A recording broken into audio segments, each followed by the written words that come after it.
तो जय माताजी फ्रेंड्स, अमे जेसलमेर पहुंचे हवाરના 100 વાગે રાખ્યો એક રૂમ ને નહીં ધોઈને થઈ જાય ટકાટક ને પછી અમે નીકળ્યા ત્યાંથી તનોટ મતાન મંદિરે જે આવ્યું છે પાકિસ્તાન બોર્ડર તરફ। તો મંદિર છે ભાઈ પાકિસ્તાન બોર્ડર જોડે, તો વચ્ચે થોડા આર્મીના કેમ્પ તો હોય, તો વચ્ચે જોવા મળે અમને થોડા આર્મીના ટ્રક, તો અમે ગાડીમાં બેઠા બેઠા કરી દીધી આર્મીના જવાનોને થોડી સલામ ને પછી ત્યાંથી નીકળી ગયા અમે થોડા આગળ।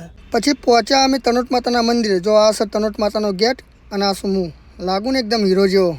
પછી અમે મંદિરના અંદર થઈ ગયા પ્રવેશ। આ છે મંદિરનો દરવાજો અને આ છે થોડો મંદિરનો વ્યૂ, જોઈ લો તમે। પછી કર્યો અમે મંદિરમાં પ્રવેશ। મંદિરમાં પ્રવેશ કરીને તનોટ માતાના કર્યા દર્શન અને પછી આનો ઇતિહાસ એવો જાણવા મળે કે 1965માં ભારત પાકિસ્તાનનું યુદ્ધ થયું હતું અને એમાં પાકિસ્તાનના જવાનોએ આ મંદિરના અર્તે ફરતે અને મંદિર ઉપર 400 બોમ્બ નાખ્યા હતા, પણ એ માતાજીની દયાથી એક પણ બોમ્બ નહોતો ફૂટ્યો। જોઈ લો આ એસી બોમ્બ અને એમાંથી એકે નહોતો ફૂટ્યો।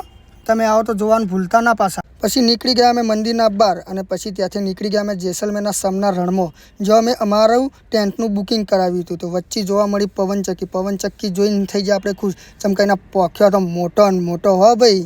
પછી અમે પહોંચી ગયા જેસલમેરના સમના રણમાં, જ્યાં અમે અમારા ટેન્ટનું બુકિંગ કરાવ્યું હતું ને અંદર જઈ અમે હાથ પગ ધોઈને એકદમ થઈ જાય ફ્રેશ અને ફ્રેશ થઈ ઉપડ્યા અમે ભાઈ રણમાં જીપ સફારી કરવા માટે। ભાઈ જીપનો ડ્રાઈવર તો રણના ટેકરા ઉપર જવા દે ને ટેકરાથી પછી નેચે જવા દે ને અમને તો લાજી જબરજસ્ત બીક હો।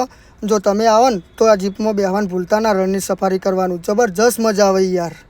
તો પછી પહોંચ્યા અમે રણમાં જોવા મળ્યું અહીંયા છે ભાઈ ઊંટની સવારી હતી, પેરાગ્લાઇડિંગની સવારી હતી, પછી પેલું 4 ટાયરવાળું બાઇક આવે ને જે રણમાં દોડે એની પણ સવારી હતી।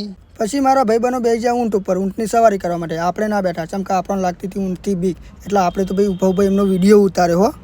પછી કરી અમે થોડી ફોટોગ્રાફી અને ઉતાર્યા થોડા વિડીયો, કેમ કે અમારા ઇન્સ્ટાગ્રામ એકાઉન્ટમાં મૂકવાનું હોય ને પાછા। જોજો મારી આઈડીમાં આ વિડીયો જોવા મળી રહેશે અર્જુનજી_2808માં। તો પછી પાછા બેસી ગયા અમે જીપમાં અને નીકળી ગયા અમારા ટેન્ટ તરફ અને ટેન્ટમાં જઈને અમે થઈ ગયા નાહી ધોઈને એકદમ રેડી અને જોવા ગયા પછી મુજરાનો શો। મુજરાનો શો જોવા જાય તો પહેલાં આવી ચા, તો અમે લીધી ચાની ચુસ્કી મસ્તન અને બેઠા બેઠા જોવા લાગ્યા પછી અમે મુજરો। જો આ છે જેસલમેરના સમના રણનો મુજરો।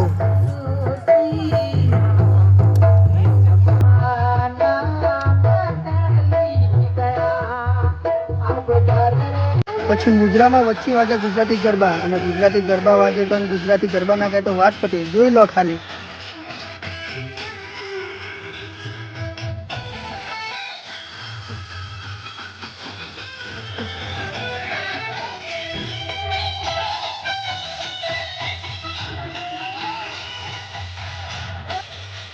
પછી મુજરાનો પ્રોગ્રામ થયો પૂરો ને અમે આવી ગયા અમે અમારા રૂમમાં।